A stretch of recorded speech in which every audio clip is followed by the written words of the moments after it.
Welcome to the first episode of The Artist Notepad. Woo! I'm David. And I'm Jack. This is episode 1. We're gonna go straight into section 1, or did you want to run through what's gonna happen? Yeah, sure. So today, we're gonna start off with a quick segment talking about a Rolling Stone interview with Billie Eilish and her brother Phineas, and then talking a little bit about their production, a little bit about recording of Billie's song "Bad Guy." And in section 2, we're gonna be having artist sensation Riddo onto the show. And we're going to be interviewing him about his upcoming album, which is coming out tomorrow for us, but by the time you listen, will already come out. And you can find Riddo on Instagram at riddo.x. And in the third section, we're going to be staying with Riddo and talking about Kanye West's album, Jesus is King. And we're going to be giving some of our thoughts on the album, on the production, and just a bit of banter, a bit of chat.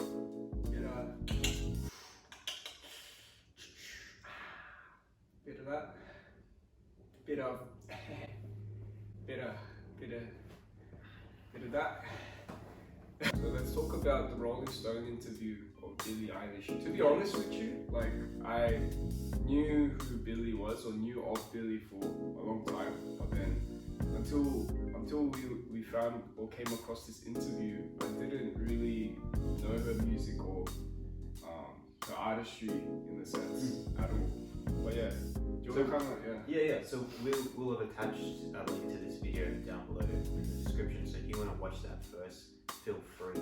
But basically, Billie's with, as I said, with her brother Phineas, and they're talking about some of the things that he did on her track "Bad Guy." And it's really interesting hearing the process behind the scenes, because David and I have worked behind the scenes in releases before, and so we know how much goes on behind the curtain that no one gets to see.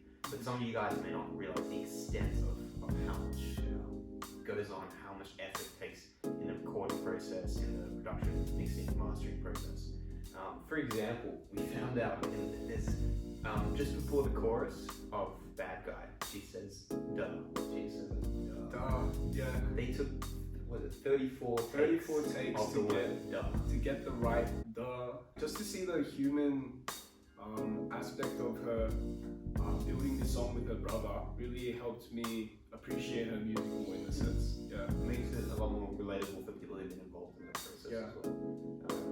And pretty inspiring as well to see, this is what you have to do to make that kind of music, make that sort of production quality, which, whether you like Billie Eilish or not, one thing that is pretty hard to argue with is the quality, production-wise, of her music it's just pristine. One thing that we both found really interesting was her vocal doublings. So when she gets to vocal doublings, a lot of audio engineers or even producers or artists would use something called pitch correction. Most people have heard of auto-tune. Yeah. It's similar to auto-tune. I sometimes call it manual tune, because it's like auto-tune, except you actually have to drag the notes yourself. This isn't something you just slap on a vocal and it will sound in tune. You have to go note by note and sort of drag it into pitch. Takes a bit of time. I do this when I record an artist or mix an artist. I do this on 99% of the artists that I work with. There's very, very few artists that I do nothing to, even if it's just one note here and there. Sometimes artists will deliver a performance which has so much energy and heart, but there's just one note which is just a little bit off, and you drag it into place, you can't even hear it.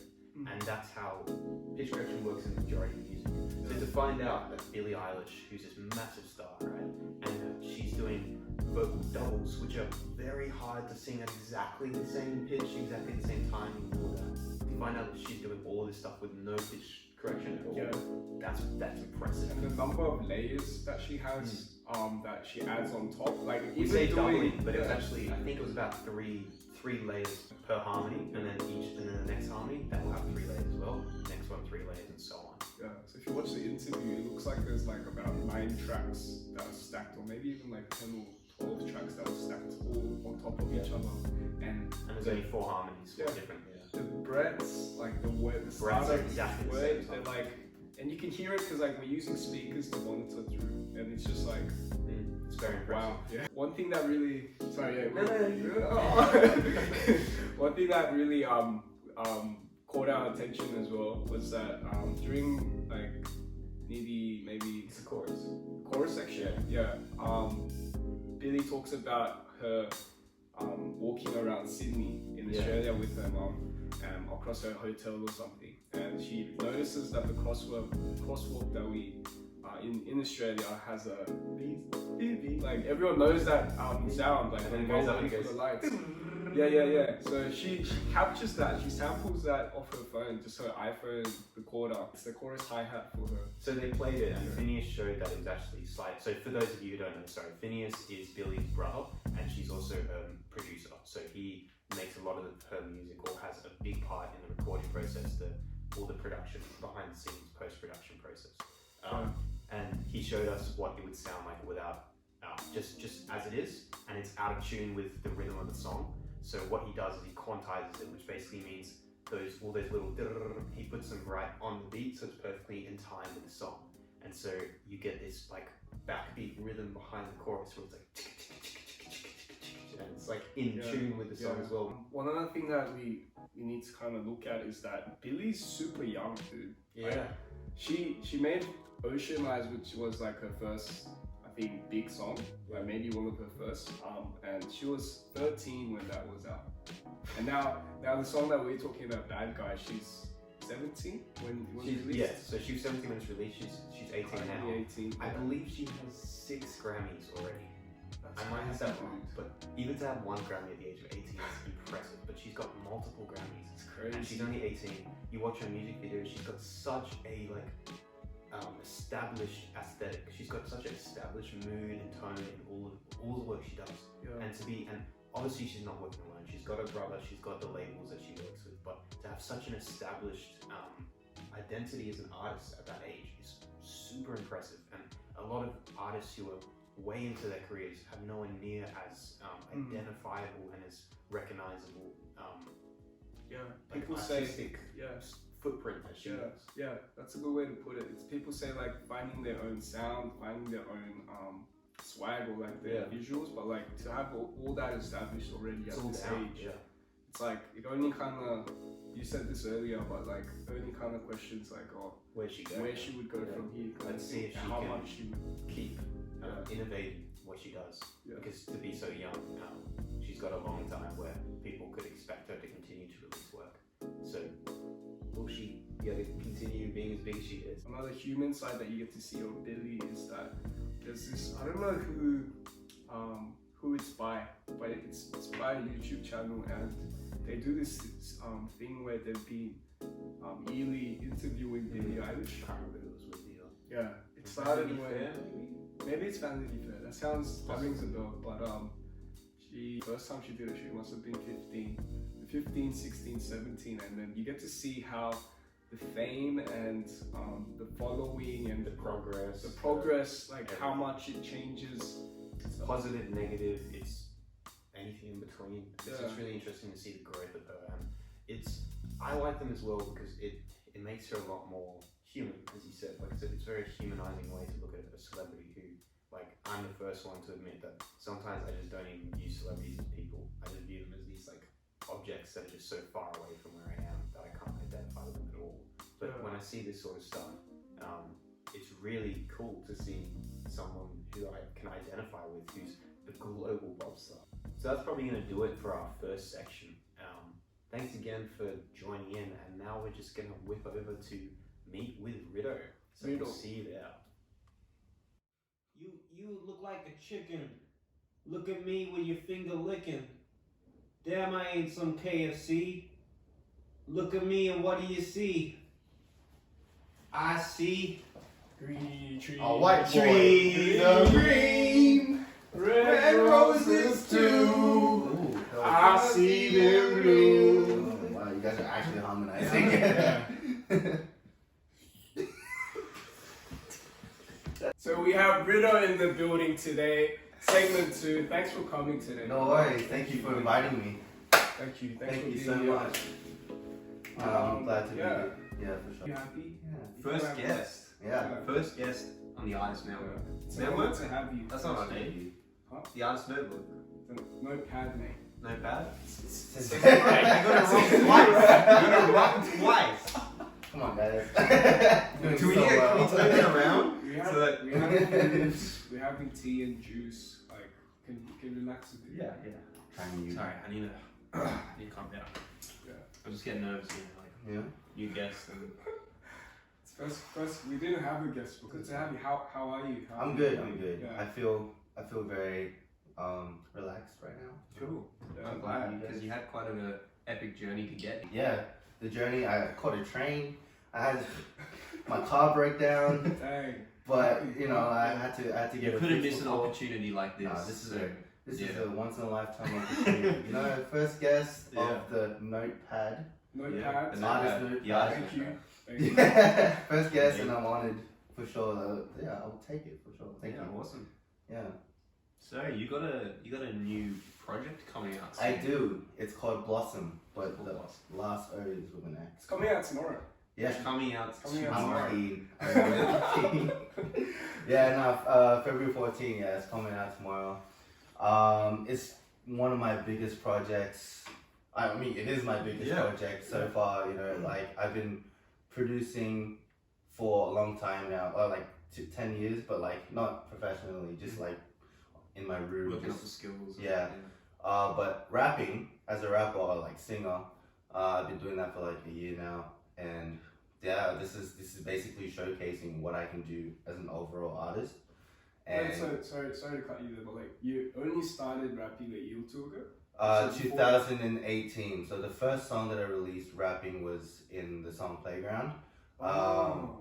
Liana with her singing, and then the second verse I was rapping in the second verse, and that was the first time my voice on a track. Yeah. And then I released it. I'm just like, oh my gosh, I'm rapping and singing on a track. Yeah. Like That's a big step, man. it was scary, but everyone liked it, and I'm just like, oh cool, thank you. I'll do more. No, but I know other like producers who have been thinking about entering like rapping or singing. Yeah. And I know they really struggle with that because it's just like that's not what they're known for. Yeah. And like that's props to you for making that big leap of faith. To be honest, like I've been writing music on my guitar when I was like 13. Sure, yeah. And like I wrote lyrics or I sang. But releasing to different But things. releasing is a different thing. I produce like instrumentals all the time.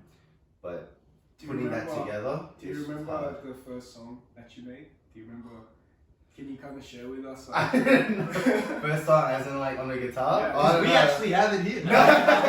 What? You actually have a guitar right now. Yes, I know. See. No. I remember how it went down. I remember like, cause I did have a crush on this girl in like year 8. That's how it all starts. That's how it all starts, Yeah. You gotta have to like vent out what you're feeling. Yeah. And then you got a guitar, I was like, might as well write a song, And then it was pretty heartbreaking too, because like she had another guy, and I'm just like, So it's in the minor key. yeah. It was actually the major key because I didn't know any minor keys. That's awesome. Just strumming like chords. G, C. So happy. Yeah. So this album, by the time you guys listen to this album will already be out. Mhm. But right now, how would you say you're feeling about it? Like it's coming out tomorrow, so like what sort of experience are you having right now? I've been having this album in the bank for like since last June, and it's pretty scary. Like the feeling of actually making people listen to it and have it being accessible. Like it's always been on my phone, and I'm like listening to it, and imagine just like releasing it out there, and people just like, oh, I've heard your story. I've heard this and that. I have some opinions about it, and I want to like tell you about it. That's scary. Yeah. Like I mean, like I'm ready for it though. Yeah. I'm ready for it, but it's just a scary feeling, And then once it's out there, like, oh, look, I've taken off. Like I've released singles, and that's like everyone released singles, but a full project album with like lyrics and singing and rapping with like a story. It means a lot. That's hard. You mentioned that you're telling a story. Yeah, for this yeah. album. So do you want to really like sort of break down the crux of what this album is actually about? Is Yeah. it like as a body of work? What's it trying to say? What message are you getting across? Well, there has been like part like in my life like a really down part of my life, like 2017, 2018, and I want to kind of vent that kind of emotion that I was feeling at that time. So there was 3 things that I want to kind of focus on. It was more on rejection, heartbreaks, and loneliness, and it's basically to deal with my journey and my story of going to the Philippines for college, for 5 years or 4 years technically, and yeah, and it was hard. Yeah, I had a girlfriend there. It didn't really work out then. Basketball, it was hard for me to. It was very competitive. Yeah. And I have no family in the Manila where I was staying at. So the only family I made was friends that I made there. So yeah, and then everything was just like, I was just looking at myself, looking at the mirror, like, is this really what I want to do? Like, I love music. Like, on the side, I was just making music. I was just producing. Music has been with me my whole life. And it has been there for me at the lowest points of my life. And I was writing music, just venting out what I was feeling. And I was just like, And I really enjoy, like, the art of a whole album. I really enjoying the storyboard of, you know, just listening to people and see what they experience and stuff. So I wanted to kind of showcase that. So yeah, and all this chaos that I'm mentioning right now, I want people to understand that people go through that chaos as well. And I'm not the only one. I know I'm not alone, but I still feel lonely. But if I release this album, I want people to listen to this and be like, oh, cool, like, he feels the same way I do, like, all this chaos. And what I want them to do is grow from that. Growing from that chaos and just being like... It's like a... Sorry to cut you again, but like, it's like a sonic hug. It's like you're giving people, like, through your experience, an emotion that they can relate to and they can really vibe because to. Because bigger artists do that for me. Yeah. Who do I look up to, or who do I get comfort from? Then bigger artists like J. Cole, Kanye, or who else? Like X. Oh my gosh, X. Storytellers. Yeah, storytellers basically. So I listen to their music and I feel like, you know, they're talking to me, and I want to kind of have that same impact on people who are struggling through that kind of chaos that they're going through. They're trying to find their identity, trying to find themselves, and I'll show them that, you know, you're not the only one who's trying to find yourself. Like, I'm trying to find myself, and basically the whole project is about it. Like, there's 3 different parts that I mentioned before, and that's how I cope with it. So that's basically the album, like, and I wanted to kind of express it in an artistic way. Would you say there's a particular song in the album that you really look forward to for people to listen to, and like that you want people to obviously all of them, but like there's one song that kind of shares exactly what my journey has been through. So I was just giving like a reminder, because like some people know me through like word of mouth, like, oh, he's done that, and I wanted to say, like, my point of view, like, what has life given me, and why it has to do me like that? Like, why did it do me like that? That's basically the chorus of it. Why are you gonna do him like that? Yeah. That song. The song's title is Happiness. Happiness. It's called Happiness because that is what I want. That's what everyone wants, right? And the only way to kind of find that is to kind of grow from that chaos. And honestly, like, the whole song is just about that journey and that growth. So about me flying to the Philippines, me feeling like, you know, I feel like just really bad about just doing this when I should be doing music. Well, music. Where did that go? So I feel like if you listen to it, because like the lyrics is just straightforward. Like, there's no subliminal lyrics that would be like, oh, what does he mean by that? What does he mean by that? No, it's just like straightforward. I flew over because I was tall. I dunked with it or something like that. I had a ball, and then like and I feel like making the beat is like procrastination and stuff. Do you want to play right now? And then, okay. Yeah. This is how it starts. If you remember me, let's hope you remember me. Just want to to say happy birthday, bro. And I hope you're having an awesome time over there. And as you can see, right, I've got all the boys with... Oh wait, that's right. I don't have any more friends because you left me. Why you gotta do it like Hurry up that? and come back here so we can... I can block you and ball and everything. Like the good old days when you used to suck.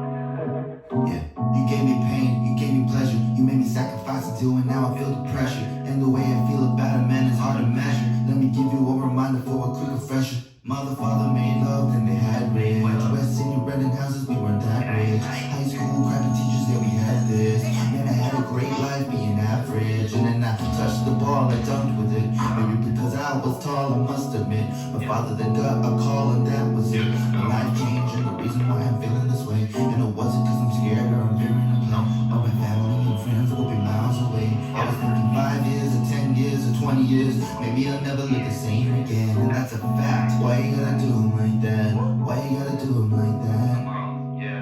Why you gotta do 'em like that? Why you gotta do 'em like that? Yeah.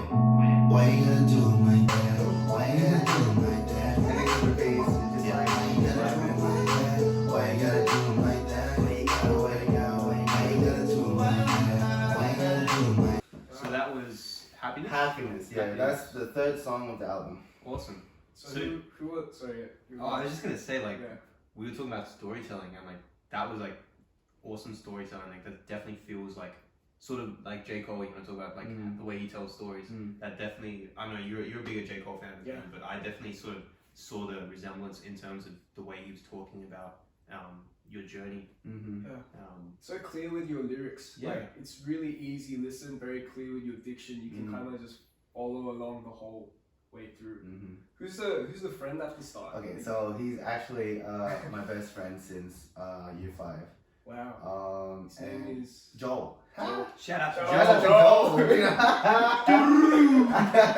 But yeah, no, I showed it to him. It's just like, why would you do that? I was like, no, man, because you know, it's when you're just traveling along and meeting new people, you gotta have to find someone that's like, you know, been there since day one, you know. And he's been there since day one. Like I have like really weird videos with him. Anyway, that no, not like that, but like you know. It was actually a video presentation on the first birthday that I was away in the Philippines. That's nice. And my friends did that. yeah, it was my 17th. Dang, that's sweet. Or 16th, Awesome. one of them. And then like, yeah, he was one of the people who sent me a video, and that was it. And I'm just like, damn. Did you cry when you saw Oh, when I saw it, yeah, it was displayed in like everywhere. Like my whole basketball team was there. Oh, dang. They surprised me actually with like all this, you know, wow. set up. It's just like, look, I was just like, man, it's hard being away. It's hard being away from home, you know. Yeah. I'm like, shout out to people who's been like away from home and just like trying to live or like trying to make something with their life, you know, because that's hard. That's really hard to do. Mad respect. Yeah. Mad respect. But yeah, that really got me. I showed it to my mom. She cried. She's like, "Oh, is that Joel?" Oh. I'm just like, "Don't cry. You make me cry."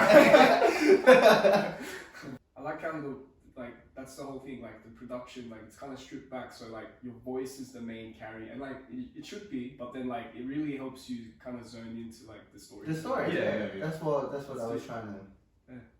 Well, Thank mission you. accomplished, bro. Thank you so much. And thanks for sharing us a little snippet of the album. So the album is coming out on February 14th, Valentine's Day, for all you sweethearts out there listening to it together. Or by yourself, if you're by yourself. Or by yourself, Yeah. If you're in love with this freedom. Yeah. Oh. Maybe you're in love with all this freedom. I see what you did. Yeah, for sure. We're going to be having a tiny little break, and then we'll move into our next segment in which we're going to be talking about an album by a little artist called Kanye West. Kanye West. Jesus is King. What is a felon's favorite rapper? What is the sorry? What is a felon's favorite rapper? Like a criminal? Yeah. Kanye West.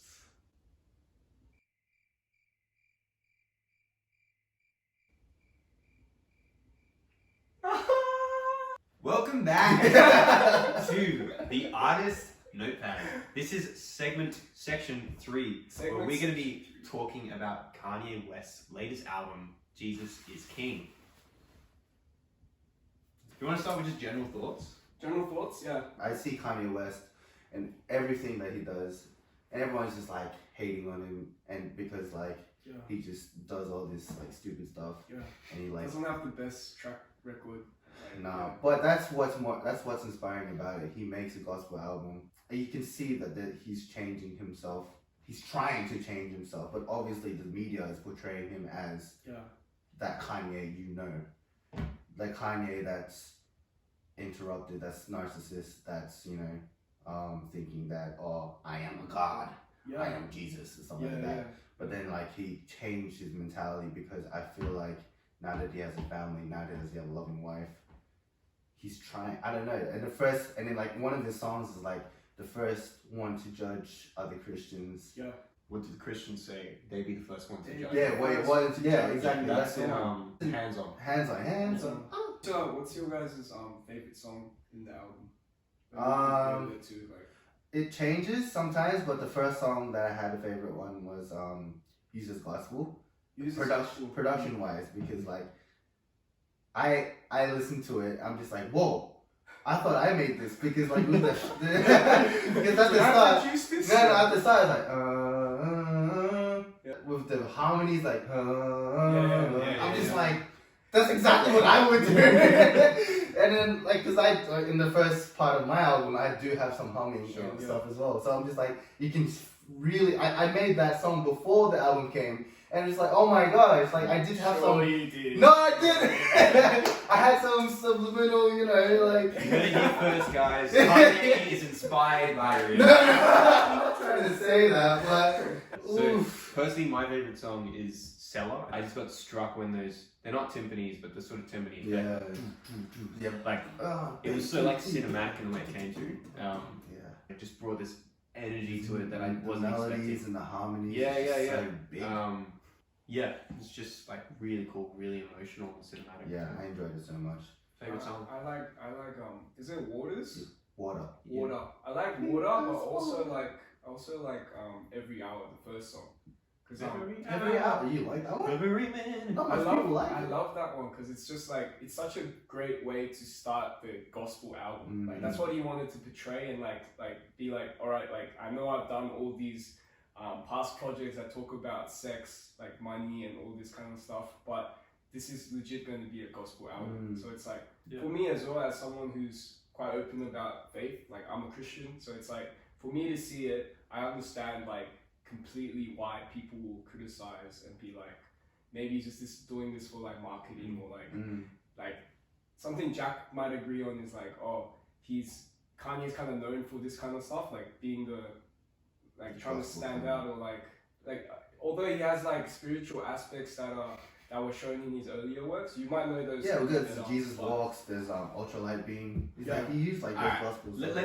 Let's be clear here. So Riddo is someone who likes Kanye.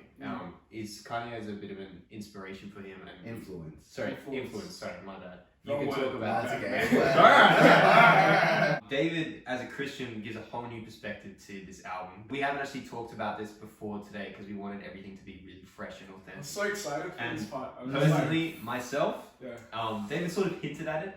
Look, I'm not Kanye's biggest fan, but I came into this album from a completely open point of view, and I was like quite pleasantly surprised in some respects.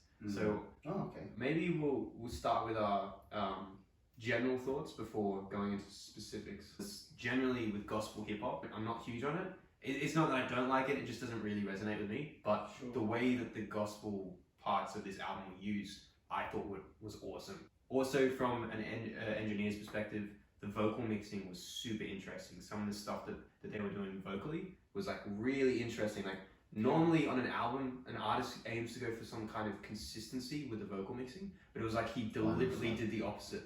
Every song was a different type of vocal mix. I heard that too, And there were some really interesting callbacks, particularly in God Is, which is like, I broke down the Kanye West ballad.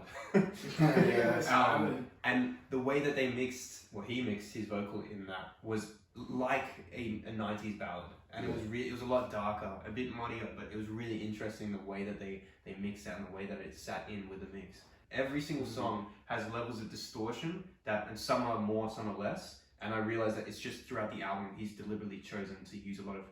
You can hear vinyl effects, you can hear tape effects, and you can hear a lot of like either analog distortion or analog emulations in the distortion. In general, I was very pleasantly surprised, and in my opinion, a lot of his previous works, to give him credit, he's so much attention to detail. But I think in the past he's tried to do too much with some of his works, and I really like how in this one, I think if you asked him, he'd say that this is the album with the most meaning behind it. And I like how he let the meaning be the presence of the album. He didn't try and do all these crazy things to like innovate music and stuff. Production wise, I feel like it's similar to Life of Pablo, but the message, like, you know how the difference between it's similar, like it's similar, but like the message that he's trying to send is completely different. It's completely different, yeah.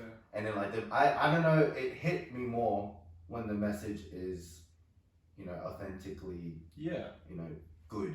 Like, you guys, bro, how mad is the choir? Like, Sunday service choir. So this is something I wanted to touch on. I actually wrote this down. There's because obviously Kanye is known for his sampling, right? It's like a huge part of his work. So I was trying to work out which bits were samples and which bits were actually the choir that he works with recording, and then he used that choir for that section. Like, which bits were him just finding gospel choir samples out? I honestly thought the first song was sampled. No, because it even says it sounded like it was sped up as well. It even says on it is sped up. Oh, it is sped up. But it says Sunday service choir. So you're wondering how that was done if it wasn't sampled. And given they were listed on the first song but not on any of the others, I'm very curious about that. That's a sample. Yeah. That sounds like a sample. Yeah. That's not. So it just had me questioning how much is sample and how much is legitimate. Hey, Kanye? We're having him on next week. Oh, he only has like 2 or 3 samples in the. Oh, is he? Yeah. What was that? Oh, you wanna hop on a track with me? I'll do it.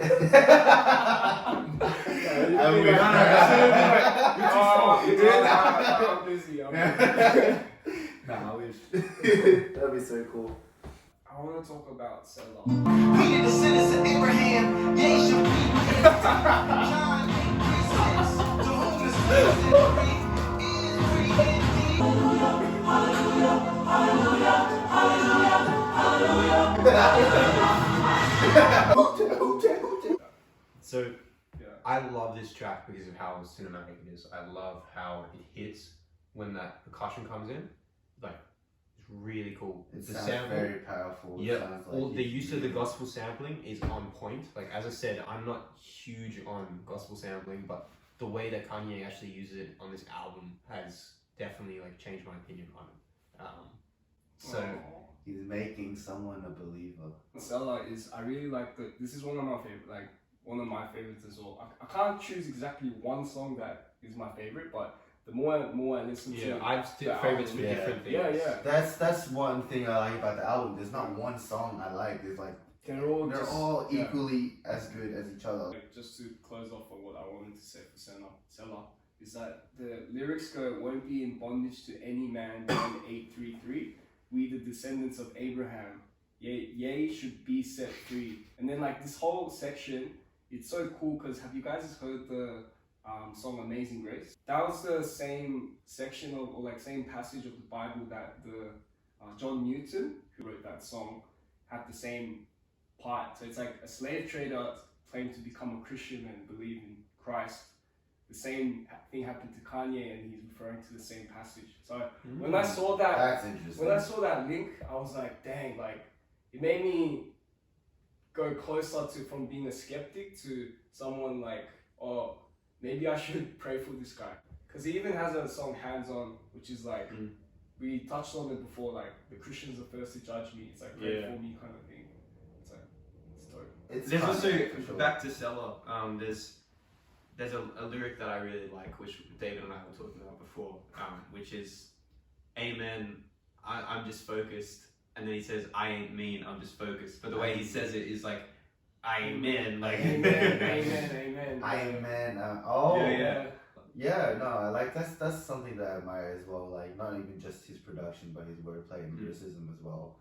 as someone who likes Kanye, right? Would you say, like, in terms of production, this album compared to like the older albums, how would you compare? Like, do you prefer the Kanye that is now, or do you still say I miss the old? Oh, I miss the old Yeah. Kanye. Nah, that's the thing though, because Kanye is always changing. Like, he can.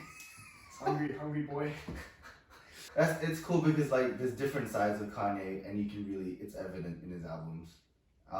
In this particular album, it's this Christian side of him. Like I listen to his old albums a lot as well. I still listen to Gold Digger. That's like one of his top songs. Yeah, I still listen to Jamie like, Foxx. with Jamie Foxx. Yeah, that's classic Kanye. He's been making music like for a long time. He started off as a producer, right? Didn't he? Making like beats for Jay-Z or something. Yeah. Yeah. I heard that on his 18th birthday, he found out it wasn't his. What wasn't his? What? Who? What? Neither He's is so that. confused. Seaweed Say it again. rice. Kimbap. Kimbap? Kimbap. Kimbap. Kimbap. Pretty good. Kimbap. You heard it here first. This show is brought to you by Kimbap. Kimbap.